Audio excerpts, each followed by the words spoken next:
Hoje vamos falar sobre aquele que, para alguns, é considerado o homem mais malvado do mundo.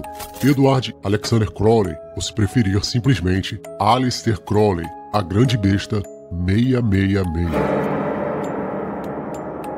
É claro que é impossível conhecer e entender completamente quem foi essa figura tão enigmática e polêmica, tamanha o seu legado e influência, não só nos meios ocultistas e esotéricos, mas também dentro da chamada cultura pop. Crowley influenciou inúmeros artistas, músicos, escritores, cineastas, sendo inclusive referenciado por diversos deles em suas obras. Ele também teve uma vida repleta de escândalos. Adepto do sexo livre, Crowley participava de orgias e rituais de magia sexual, também era viciado em drogas e ficou mais conhecido por seu envolvimento, desde muito jovem, com o ocultismo. Crowley desenvolveu uma doutrina ou uma filosofia religiosa conhecida como Telemann, que pode ser sintetizada pela famosa frase "Faze o que tu queres, há de ser o todo da lei". Os princípios de Telemann estão contidos no livro da lei, que Crowley afirma ter sido um texto ditado por um ser espiritual chamado Horus, que se apresenta para ele como sendo um mensageiro do deus egípcio Horus.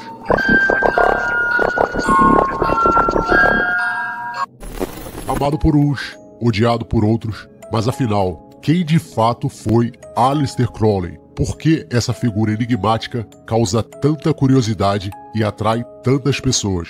Você está preparado? Então responda. O que você faria por mais uma história?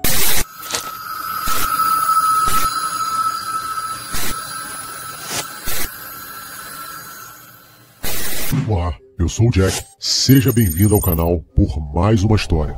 Mas antes de prosseguirmos, se você gosta desse tipo de conteúdo, clique nesse botão que está aqui embaixo e se inscreva no canal. Deixe o seu like e, o mais importante, ative o sininho de notificações para você ser avisado sempre que forem postados vídeos novos.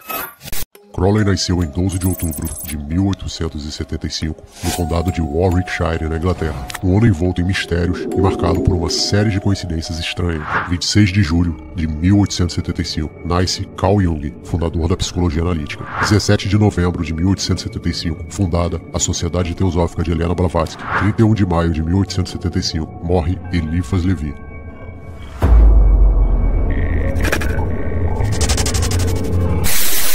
Sua infância foi muito restrita à Bíblia. Crowley cresceu em uma família extremamente religiosa. Seus pais pertenciam a uma seita protestante fundamentalista, conhecida como os Irmãos de Plymouth, e eles obrigavam a ler um capítulo da Bíblia todos os dias. Aliás, foi assim que ele foi alfabetizado, pela própria Bíblia, já que não aceitavam a leitura de nenhum outro livro em sua casa. E uma das partes que mais o impressionou, sem dúvida, foi a do livro do Apocalipse, com aquelas imagens da grande besta, dos cavaleiros do Apocalipse, da grande prostituta.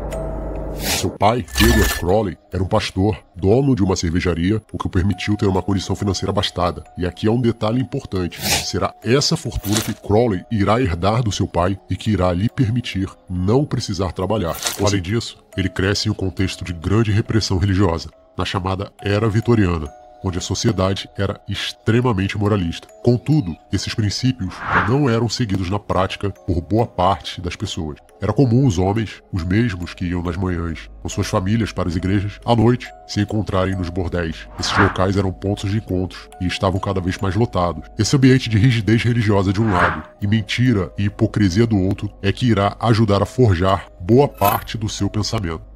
Em 5 de março de 1887, seu pai morre com câncer de língua, quando ele tinha apenas 11 anos de idade. Esse evento foi bem marcante em sua vida. Crowley admirava o pai. Ele não tinha uma boa relação com sua mãe, devido ao seu comportamento, por vezes, considerado rebelde e agitado. Entre suas brigas durante a sua adolescência, ela costumava chamá-lo de a verdadeira besta do Apocalipse, apelido qual ele mais tarde irá adotar, assumindo o nome mágico grego de To Megatherion, ou a Grande Besta.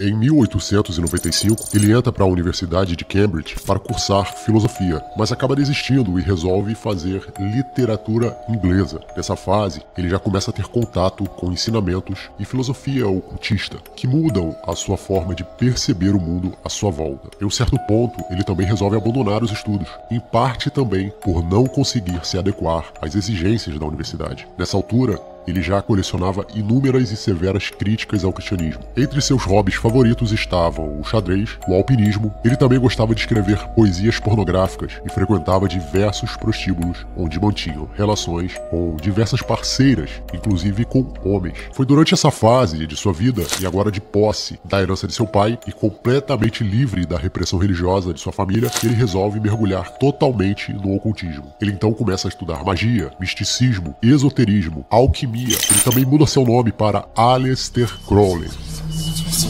Crowley se joga de cabeça no ocultismo. Ele se torna membro de diversas ordens iniciáticas, experimenta de tudo, viaja ao mundo todo em busca de conhecimento. Ele dedica tudo que tem, todo o seu tempo, para conhecer e manipular o plano espiritual.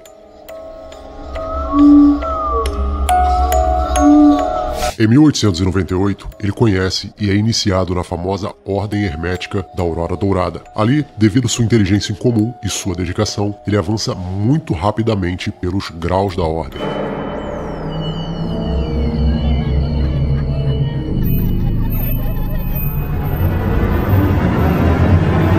O ano de 1904 foi um ano muito importante em sua biografia. Foi o ano que ele recebe, através de uma entidade, o texto do Livro da Lei, enquanto passava a lua de mel com sua esposa Rose Kelly no Cairo, no Egito. Nascerá ali o conceito de Telemann. Esse ser faz uma outra revelação. Ele diz que a Terra, a partir daquele momento, estava entrando em um novo ciclo astrológico, em uma nova era, e que seria governada por Horus, o deus egípcio, filho de Ísis e Osíris. De acordo com os ensinamentos ocultistas, a Terra passa por alguns ciclos de tempo, chamados de eras ou aions, e cada aion, que tem a duração de alguns milênios, possui um governante ou um regente. Essas revelações têm início quando Crowley resolve impressionar sua esposa, fazendo alguns rituais para a invocação de seres elementais. O ritual aparentemente é um fracasso, porém, durante o processo, Rose acaba entrando em transe.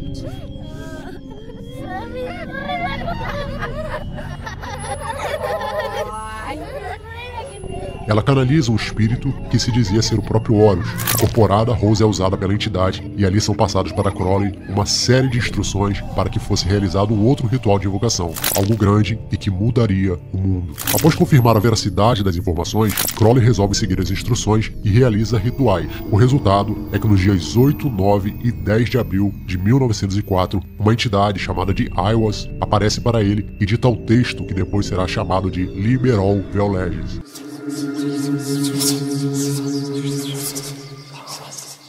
Segundo a descrição, a voz vinha de seu ombro esquerdo. Ele não pôde vê-lo diretamente, apenas pelo canto dos olhos. Essa criatura pré-ter-humana, assim descrita por Crowley, ficava parado em um certo ponto do quarto e tinha a forma de um homem alto e escuro, de cerca de 30 anos. Apesar de possuir algumas características humanas, aquilo não era humano, mas sim uma entidade sobrenatural. Esses acontecimentos são descritos por Crowley no livro Equinócio dos Deuses.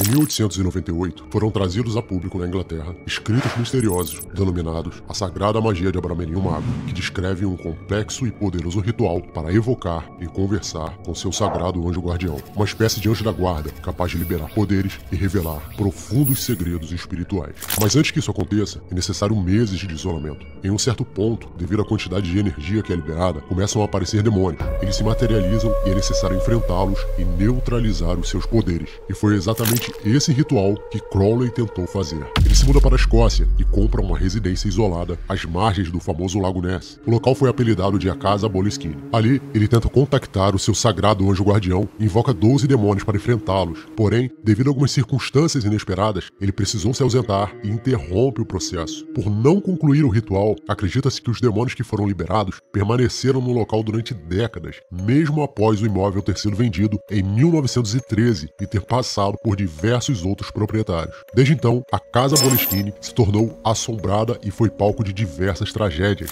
Inúmeras histórias começaram a circular sobre o local. Algumas pessoas próximas dizem que durante muito tempo era possível avistar sobre a casa uma espécie de nuvem negra. Muitos acreditam que a própria lenda do monstro do Lago Ness tem relação com esse ritual feito por Crowley e que o suposto monstro visto por diversas pessoas era na verdade um desses demônios que haviam sido liberados. Também ocorreram mortes no local. Em 19 1960, o Major Edward Grant tirou a própria vida na mesma cama em que Crowley dormia. A residência chegou a ser comprada pelo guitarrista do Led Zeppelin, Jimmy Page, mas devido à energia pesada que oprimia a casa, ele não conseguia sequer dormir no local. Depois de algumas experiências nada agradáveis, ele vende a casa em 1992. O local permaneceu inabitável até que em 2015, um incêndio de origem misteriosa destrói completamente o local. Hoje, sobraram apenas ruínas da antiga casa Boleskine.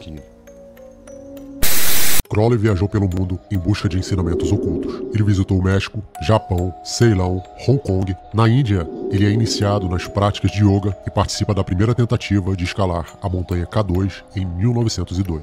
Em 1909, ele viaja para a Argélia e ali ele realiza um ritual muito grande e muito pesado, envolvendo sacrifícios de dezenas de animais, inclusive de animais domésticos, para o deus Horonzon, um demônio da mentira que, segundo ele, habita o abismo. Esse ser também é conhecido pelo número 333. No ritual, ele invoca 30 demônios através de práticas de magia sexual. Em seus relatos, após os rituais, ele diz que passou a ser oprimido por forças malignas. Ele começou a ter pesadelos terríveis e outras experiências que perturbaram a sua mente. Nesse período, ele demonstrava um forte interesse pela cultura islâmica. Ele também estudou a Cabala e as chaves enoquianas de John Dee. Em 1920, ele se envolve em outra polêmica. Crowley funda a Abadia de Telema, na Sicília, no extremo sul da Itália. Mas, após a morte de um dos membros e outros escândalos e histórias que começaram a circular relacionadas com práticas de orgias, sacrifícios de animais, uso de drogas e diversas outras práticas, ele acaba sendo expulso do país pelo próprio ditador Benito Mussolini. Ele tinha uma ideia utópica de criar uma comunidade isolada para viver e praticar os princípios da filosofia denominada de Telema. Ele leva para lá algumas pessoas que queriam viver essa espécie de vida alternativa fora dos padrões da sociedade e também leva para lá as chamadas Mulheres Escarlates. Essas figuras chamam bastante atenção e esse nome que é dado a elas é uma referência à grande prostituta citada no capítulo 17 do livro de Apocalipse da Bíblia.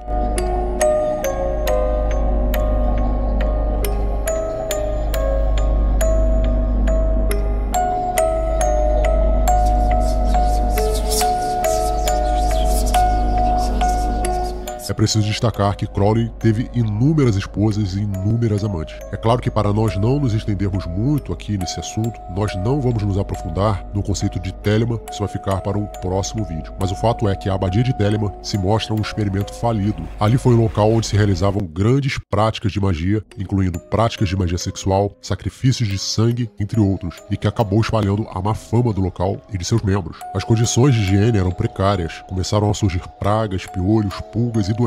Dessas práticas sexuais nasceram crianças que, segundo alguns relatos da época, que não podem ser comprovados, estavam expostas e viam todas aquelas práticas de orgias e de magia sexual. Podemos dizer que todas essas práticas e histórias ajudaram a construir uma imagem terrível, principalmente sobre Crowley, e não demorou muito para a sua fama e as histórias sobre o que acontecia ali dentro da Abadia de Telema se espalharem até chegar aos ouvidos do ditador Benito Mussolini, que já havia assumido o poder na Itália em 1922. O estopim que desencadeou o fim da abadia ocorreu quando um dos membros morre, segundo alguns acreditam, por ter ingerido sangue de gato morto. Dizem que ele já estava com a saúde debilitada e acaba morrendo ali. Ao saber de todas essas histórias, de toda essa repercussão negativa que a Abadia de Telema estava tendo ali na sociedade italiana, na imprensa, o próprio Benito Mussolini expulsa todos ali da Itália. É interessante que são esses e outros fatos que fazem com que a imprensa na época passem a chamá-lo de o pior homem do mundo ou também o homem mais perverso do mundo. Falar de Crowley é sempre muito difícil. Sua biografia é repleta de histórias,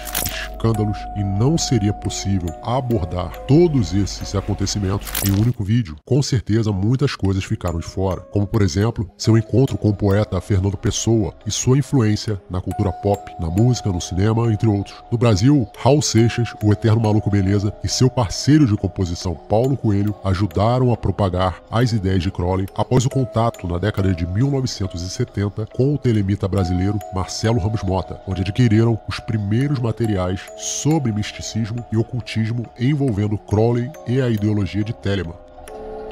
Isso pode ser percebido em suas diversas músicas, tais como Sociedade Alternativa, Tente Outra Vez, Loteria da Babilônia, Nova Ion, entre outras.